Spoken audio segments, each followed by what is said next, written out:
কি হয়েছে চিত্রা? মন ভার করে এত কি ভাবছো? ভাবছি কমলার কথা। এত ভাবনা কেন চিত্রা? কমলা আমার একমাত্র আদরের মেয়ে। ও এখন ছোট নেই, বড় হয়েছে। তাছাড়া প্রজারা ওকে খুব সম্মান করে। আমি ভাবছি কমলার বিয়ের কথা। তুমি তো প্রজাদের নিয়েই ব্যস্ত থাকো, এবার একটু কমলার বিয়ের কথাটাও ভাবো। ঠিকই বলেছো। আমি শীঘ্রই কমলার বিয়ের জন্য পাত্রের সন্ধান করব। কিন্তু কমলা এখন কোথায়? সখীদের নিয়ে বেড়াতে গেছে।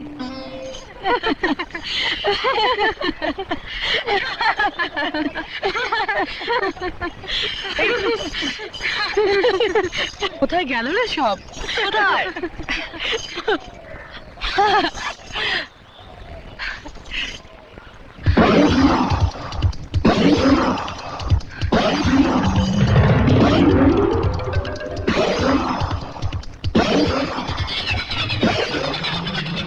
তোমাকে এখানে কি চাও? তোমাকে চাই। তোমাকে আমাদের সর্দারের কাছে নিয়ে যাবো। তোমার মতো সুন্দরকে পেলে আমাদের সর্দার খুব খুশি হবে।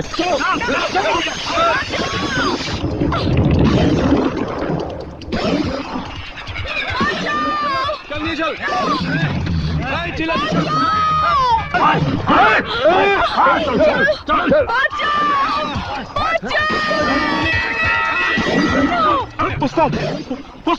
নির্ঘাতে জঙ্গলে কোন ভূতের তিনি আছে, আমাদের মাথা একেবারে চিবিয়ে খাবে। চলো তো থামবে না, আমার তো মা খাবে। বীরু কাপুরুষ কোথাকার, নিশ্চয় করে মেয়ে জঙ্গলে বিপদে পড়েছে। না, মেয়ে নয় ওস্তাদ, মায়া মায়া। ওখানে গেলেই আমাদের মৃত্যু। চলো ফিরে যাও। আয় আমার সঙ্গে। হরে কৃষ্ণ, হরে কৃষ্ণ।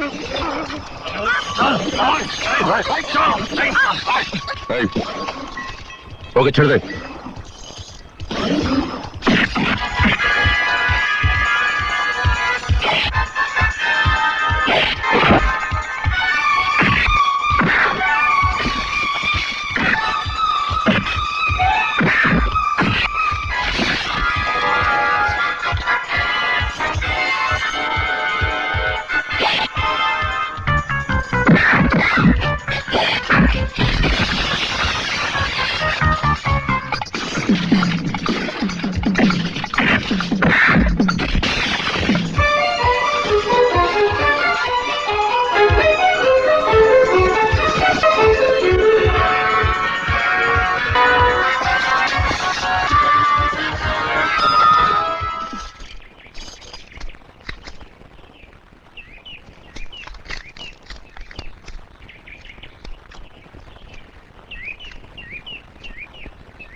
এত সুন্দর মুখ আগে কখনো দেখিনি।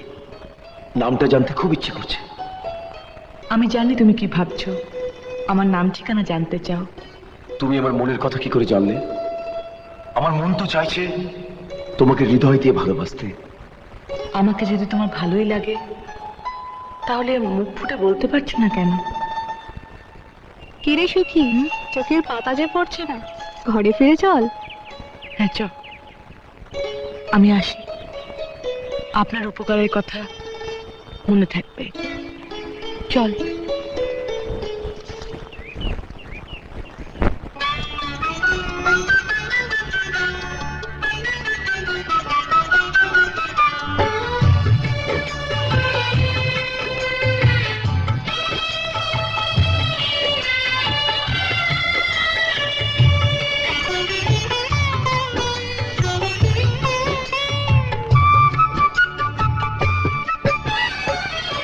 তুমি সুন্দরী কন্যা গো, কন্যা বনেতে আসিয়া আয় গো, ঘুইরা বেড়াও কেন কিসের লাগিয়া?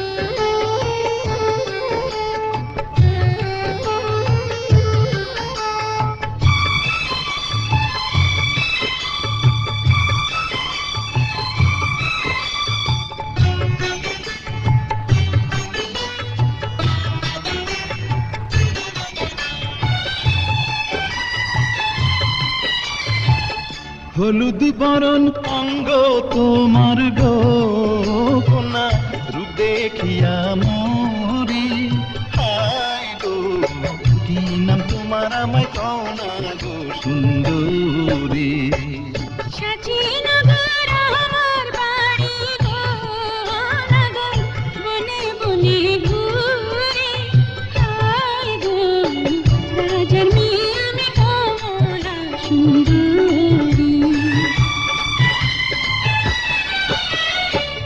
কি নাম নাগর তোমার গো নাগর কোথায় বাড়ি গো হায় গো কিস লাগাল বনের ভিতর রূপনগরে রাজার ছেলে গো ও আমি কি কাজে আসিয়া আয় গো তোমার রূপের জালে রইলাম বন্দি হইয়া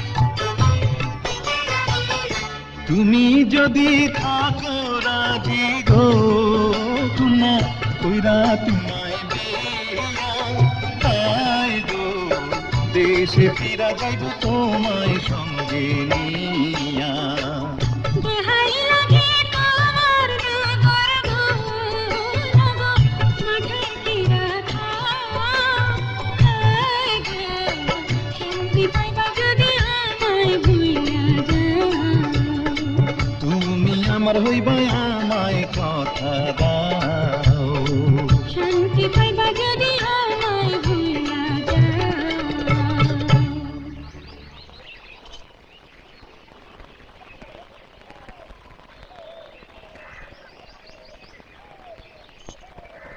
এবার আমাকে বিদায় দাও কুমার। মা বাবা আমার জন্য অস্থির হয়ে উঠবেন। কমলা, প্রথম দেখাতে আমি তোমাকে ভালোবেসে ফেলেছি। জীবনে মরণে তুমি শুধু আমার। কথা দাও, আমাকে ভুলে যাবে না। আমার চোখের দিকে তাকাও, দেখো সেখানে শুধু তোমার ছবি। আমিও তোমায় ছেড়ে বাঁচবো না কুমার। এবার আমি চাই। চাই নয়,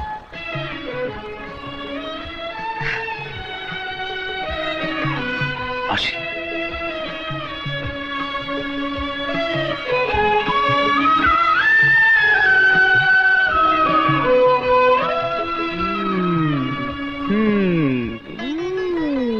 ওস্তাদ অনেক দূর চলে গেছো। হ্যাঁ? তো চলো আমরা যাই। যাই না চলো আসি আসি। হ্যাঁ চল।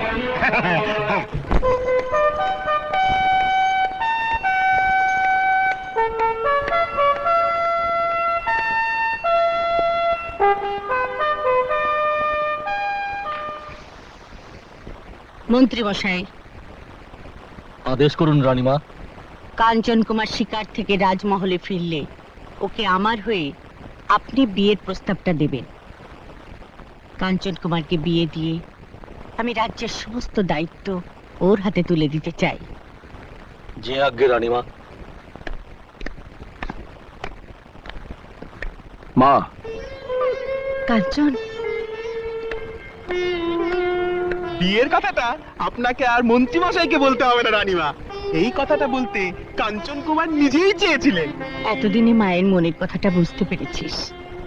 এই যেন ভোলানাথের আশীর্বাদ। মন্ত্রী মশাই, কাঞ্চন কুমারের জন্য সুযোগ্য পাত্রীর সন্ধান করুন। আচ্ছা মা, তুমি অনুমতি দিলে আমি যাকে জীবন সঙ্গিনী করতে চাই তার নামটা বলতে পারি। কে সেই মেয়ে? বলো, নাম ঠিকানা বলো। সাচিনগরের মহারাজার কন্যা, নাম কমলা। মন্ত্রী মশাই, আমাকে সাচিনগর মহারাজের বাড়িতে নিয়ে যাবার আয়োজন করুন। এখানে আসার পর থেকে তোমার নামে রোজ একটা করে মালা গাঁথি। জানি না মিলনমালা কবে গাঁথা হবে। কমলা, তোমার বিয়ের প্রস্তাব নিয়ে রূপনগরের দেবী চৌধুরানী তোমার বাবার কাছে নিজেই এসেছেন। আমার কমলার সৌভাগ্য যে আপনার মহলের পুত্রবধূ হয়ে সে যাবে। তাহলে ওই কথাই রইল, আগামী 1 মাঘ কাঞ্চন কুমারের সাথে কমলার শুভ বিবাহ। বেশ, আসুন।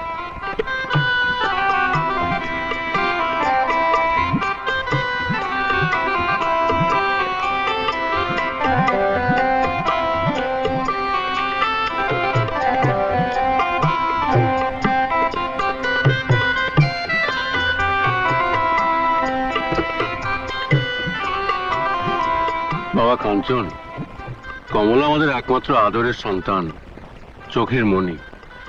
ওকে আমি তোমার হাতে তুলে দিলাম। দেখো কমলা যেন জীবনে কষ্ট না পায়। কথা দিলাম, কমলাকে কোনো দুঃখ পেতে আমি দেব না। ওর জন্য সব দুঃখ আমি সইব। কমলা, এবার বাবা মার কাছ থেকে বিদায় নাও।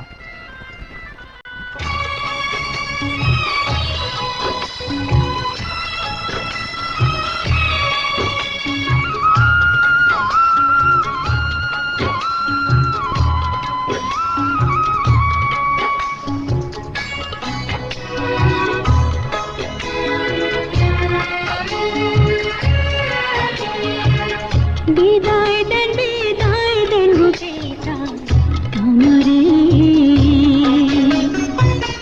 বিদায় দেন গো পিতা, ও পিতা বিদায় দেন আমারে, এই আশীর্বাদ করবেন গো পিতা আমারে।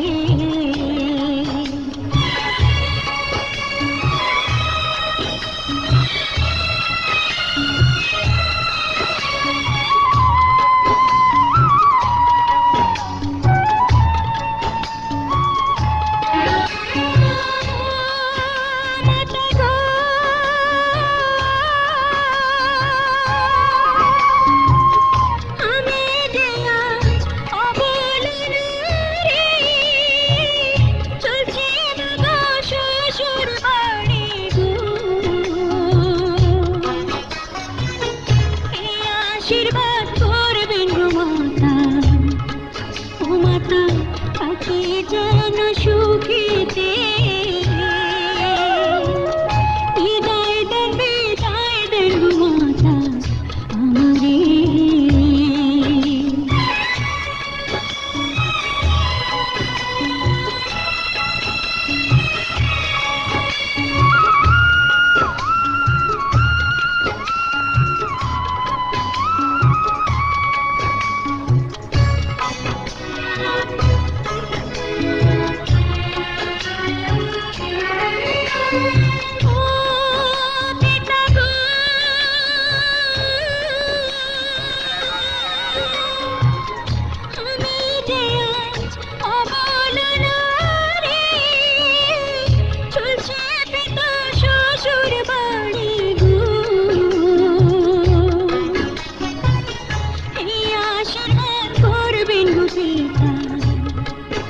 পিতা আখি যেন সুখীতে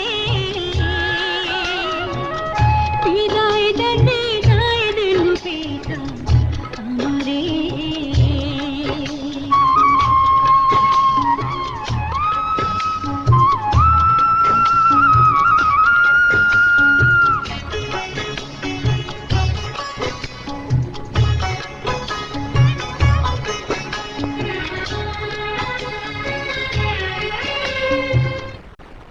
জয় বাবা ভোলানাথ।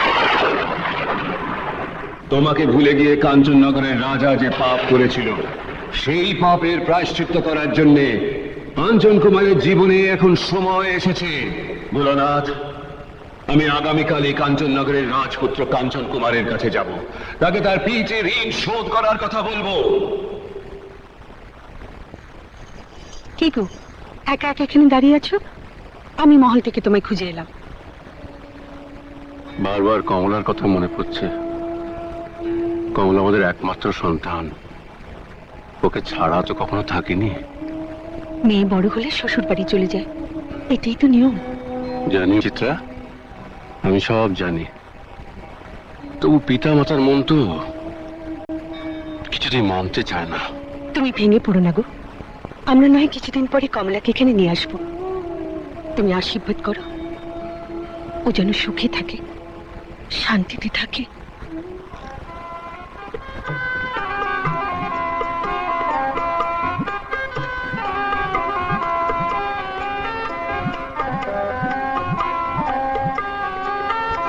কুমার, এত সুখ আমার কপালে সইবে তো? কমলা, তোমার এই সুখ আমি জীবিত থাকতে কেউ কেড়ে নিতে পারবে না। তাই যেন হয়, আমি যেন এমন ভাবে তোমার বুকে সারা জীবন থাকতে পারি। কাঞ্চন কুমার,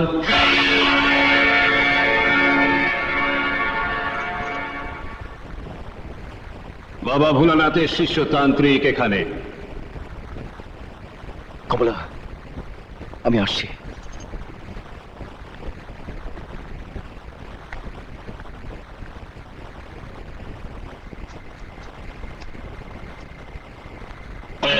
জয় বাবা ভোলানাথ। আপনি আপনি কি বাবা, কি মনে করে আমাকে স্মরণ করেছেন? আমি বাবা ভোলানাথের আজ্ঞাবাহী দাস, নাম আমার চামুন্ডা তান্ত্রিক। তোমার সঙ্গে আমার কিছু কথা আছে। বলুন তান্ত্রিক। কাঞ্চন কুমার, আমার ভোলানাথের আশীর্বাদে তোমার জন্ম।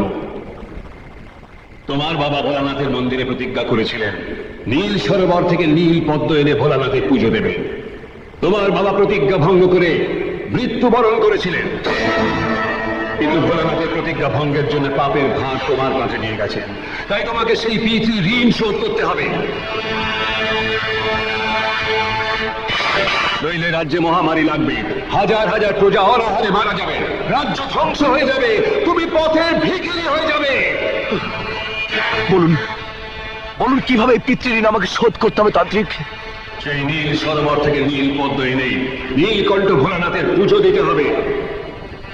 নীল সরোবর যাওয়ার পথের ঠিকানা আমাকে বলে দিন, আমি 7 দিনের মধ্যে নীল পদ্ম এনে বাবা ভোলানাথের পুজো দেবো। ওই পথ তো 7 দিনের নয়, নীল সরোবর থেকে নীল পদ্ম আনতে তোমার 12 বছর সময় লাগবে। তবে সেই যাত্রা পথে তোমার সঙ্গী কোনো নারী হতে পারবে না। যদি পিতৃ ঋণ শোধ করতে চাও তাহলে নীল পদ্ম আনতে তোমাকে আগামীকাল এই যাত্রা শুরু করতে হবে। জয় বাবা ভোলানাথ।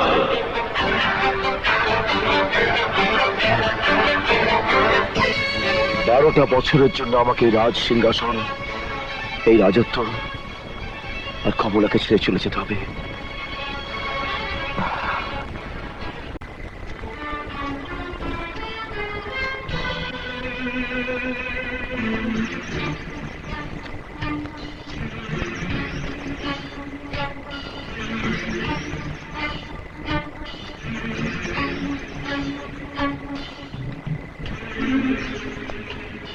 এই কথাটা আমি কমলাকে কি করে বলি? তাহলে কি কমলাকে না জানিয়ে চলে যাব?